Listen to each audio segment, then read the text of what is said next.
কলকাতার RG Kar medical college হাসপাতালের নারী চিকিৎসককে ধর্ষণ ও হত্যার জেরে 1 মাসেরও বেশি সময় ধরে উত্তাল গোটা পশ্চিমবঙ্গ। কাজে যোগ দিচ্ছেন না আন্দোলনরত চিকিৎসকরা। এমন কঠিন পরিস্থিতি মোকাবিলায় চিকিৎসকদের 10 থেকে 15 সদস্যের প্রতিনিধি দলের সঙ্গে বুধবার সন্ধ্যায় বৈঠক ডাকে রাজ্য সরকার। এক পর্যায়ে রাজ্যের মুখ্য সচিবকে বেশ কয়েকটি শর্ত জুড়ে দিয়ে পাল্টা ইমেল করেন বিক্ষুব্ধ চিকিৎসকরা, যেখানে 30 সদস্যের প্রতিনিধি দল নিয়ে মুখ্যমন্ত্রী মমতা বন্দ্যোপাধ্যায়ের সঙ্গে আলোচনা করতে চান এবং স্বচ্ছতা নিশ্চিতে বৈঠকটি সরাসরি সম্প্রচার করতে হবে বলে দাবি করা হয়। সেই সঙ্গে ধর্ষণ ও হত্যাকাণ্ড সহ প্রমাণ ধ্বংসকারী সবার শাস্তি নিশ্চিত করতে হবে বলেও শর্ত দেয়া হয়েছে। এই মুহূর্তে সবাই কিন্তু এই অবস্থায় আপাতত ভেস্তে গেছে সম্ভাব্য আলোচনা। কোনোভাবেই শর্ত নিয়ে আলোচনা সম্ভব না বলে জানিয়েছেন মুখ্য সচিব। আর আলোচনায় শর্ত চাপিয়ে আন্দোলনরত চিকিৎসকরা রাজনীতি করছেন বলেও বিস্ফোরক মন্তব্য করেন রাজ্যের স্বাস্থ্য প্রতিমন্ত্রী চন্দ্রিমা ভট্টাচার্য। কোনো কন্ডিশনস রেখে আলোচনা করা যায় না, এটা আপনারা সকলেই জানেন।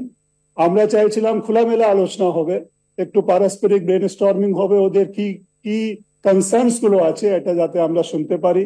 পেছনে কোনো রাজনীতির খেলা আছে, তাই এতটা সময় লাগছে এত কিছু চিন্তা ভাবনা করতে, কিন্তু আলটিমেট লক্ষ্য হচ্ছে আসলে খোলা মনে কোনো আলোচনা দরকার নেই, চায় না। তরুণী চিকিৎসকের ধর্ষণ ও খুনের বিচারে চলমান আন্দোলনে রাজনীতির কোনো হাত নেই বলে রাজ্য সরকারের অভিযোগ করিয়ে দিলেন আন্দোলনরত চিকিৎসকরা। বৈঠকে বসার জন্য জুড়ে দেয়া তাদের শর্ত যৌক্তিক বলেও দাবি করা হয়।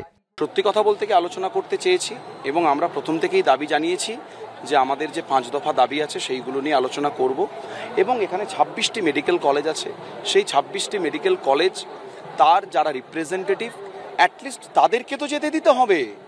এটা তো কোনো রাজনৈতিক দল নয়। এদিকে পশ্চিমবঙ্গের বেসরকারি হাসপাতালগুলোর সঙ্গে বৃহস্পতিবার ডাকা বৈঠকটিও হুট করে স্থগিত করল রাজ্য সরকার।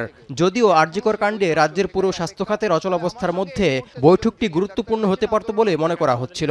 পূর্ব নির্ধারিত বৈঠকটি বুধবার সন্ধ্যায় আচমকা স্থগিত করা হলেও পরবর্তী সময় জানানো হয়নি।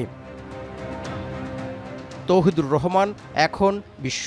জানিয়ে রাখবো ইতিমধ্যে সেই চিঠি নিয়ে সানবিট সব দিবে সামাল।